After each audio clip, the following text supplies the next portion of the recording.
Hi guys, welcome to Gudiya Riva vlogs. நான் உங்கள் ரிவா. இன்றைக்கி நம்ம ட்ரெடிஷ்னலான கிறிஸ்மஸ் கேக் எப்படி சட்டுன்னு பண்ணுறதுன்னு தான் பார்க்க போகிறோம்.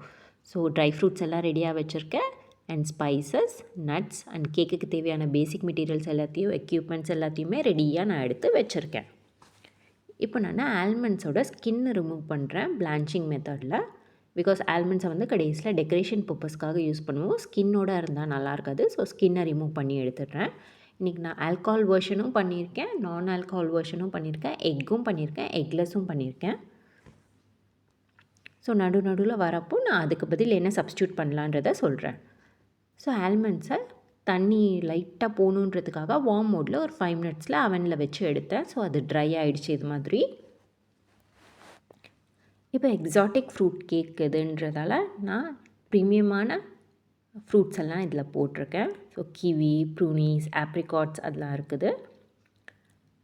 தென் இதில் இருக்க ஸ்பைசஸ் எல்லாத்தையும் தனித்தனியாக ட்ரை ரோஸ்ட் பண்ணிவிட்டு அதை தனித்தனியாக வந்து நம்ம பவுடர் பண்ணி எடுத்து வச்சுக்கிறோம்.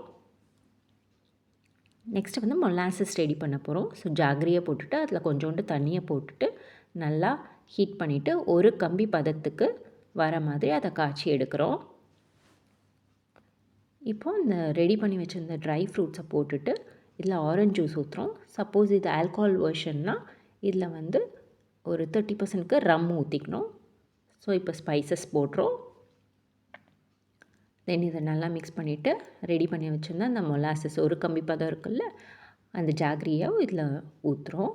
ஊற்றிட்டு நல்லா மிக்ஸ் பண்ணணும். அந்த வாட்டர் ரிமூவ் ஆகிற வரைக்கும் நல்லா அதில் ஹீட்டில் பண்ணிவிட்டு வாட்டர் அந்த லிக்விட் எல்லாமே அந்த ஃப்ரூட்ஸ் அப்சர்வ் ஆனதுக்கப்புறமா கொஞ்சம் டார்க் கலராக வந்துடும். அது தனியாக எடுத்து வச்சுட்டு இப்போ மாவு ரெடி பண்ணுறோம். Maida, baking powder, baking salt, baking soda, salt இது நாலுத்தையும் நல்லா ஜல்லிச்சுட்டு எடுத்து வச்சுட்டோம். இப்போ பட்டரை நல்லா ஃப்ளஃபியாக பீட் பண்ணிவிட்டு அதில் கொஞ்சம் கொஞ்சமாக ஜாகரி போட்டு அதையும் பீட் பண்ணி நல்லா ஃப்ளஃபியாக எடுத்து வைக்கிறோம். இது எக்லெஸ் வெர்ஷன்றதால தயிர் போடுறேன். இது எக் வெர்ஷன்னால் இதுக்கு அப்படியே சப்ஸ்டிடியூட்டாக 1.5 எக்கு போட்டுப்போம். ஸோ அதை ஃபுல்லாக மிக்ஸ் பண்ணதுக்கப்புறமா மாவையும் போட்டு மிக்ஸ் பண்ணிக்கிட்டு இந்த ட்ரை ஃப்ரூட்டையும் போட்டு நல்லா மிக்ஸ் பண்ணிக்கிறேன். கட் அண்ட் ஃபோல்ட் மெத்தடில் மிக்ஸ் பண்ணிக்கிறேன்.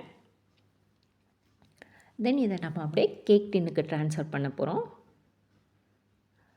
ஏர் பபிள்ஸ் ஏதாவது இருக்கான்றது ரிமூவ் பண்ணுறதுக்கு நல்லா டேப் பண்ணி ஏர் பபிள்ஸை ரிமூவ் பண்ணிவிடுவோம். அண்ட் நல்லா ஸ்மூத் ஃப்ளாட் ஃபினிஷாக கிடச்சிடும். அண்ட் இது மேலே நம்ம கேஷ்யூ நட்ஸ் அண்ட் ஆல்மண்ட்ஸ் வச்சு டெக்கரேட் பண்ண போகிறோம். ஸோ டெக்கரேட் பண்ணிவிட்டு இதை பேக் பண்ண போகிறோம். 160 டிகிரி செல்சியஸில் 45 மினிட்ஸ்க்கு பேக்கிங் மோடில் வச்சு பேக் பண்ண போகிறோம். ஸோ இது மாதிரி உங்களுக்கு ரெசிபீஸ் தெரிஞ்சுக்கணுன்னா என் வீடியோவை லைக் பண்ணுங்கள், கமெண்ட் பண்ணுங்கள், சப்ஸ்கிரைப் பண்ணுங்கள், ஃப்ரெண்ட்ஸ் அண்ட் ஃபேமிலிக்கு ஷேர் பண்ணி அவங்களையும் பார்க்க சொல்லுங்கள். ஸோ இன்றைக்கி நான் எக் வெர்ஷனும் பண்ணியிருந்தேன், எக்லெஸ் வெர்ஷனும் பண்ணியிருந்தேன். ஃப்ரண்ட்டில் இருக்க ரெண்டும் எக்லெஸ் வெர்ஷன். இதே மாதிரி எக் வெர்ஷனும் இதுக்கு முன்னாடி பேக் பண்ணி எடுத்துட்டேன். இப்போ நான் மேலே வந்து கிளேசிங் பண்ணிக்கிட்டுருக்கேன். ஸோ ஒரு மாதிரி ஷைனிங் எஃபெக்டாக இருக்கணுன்றதுக்காக, அதே மாதிரி மேலே இருக்க கோட்டிங் ட்ரை ஆகிடக்கூடாதுன்றதுக்காக இதுதான் ஃபைனல் அவுட்புட். தேங்க்யூ ஃபார் வாட்சிங் the video. See you all in the next video. Bye bye.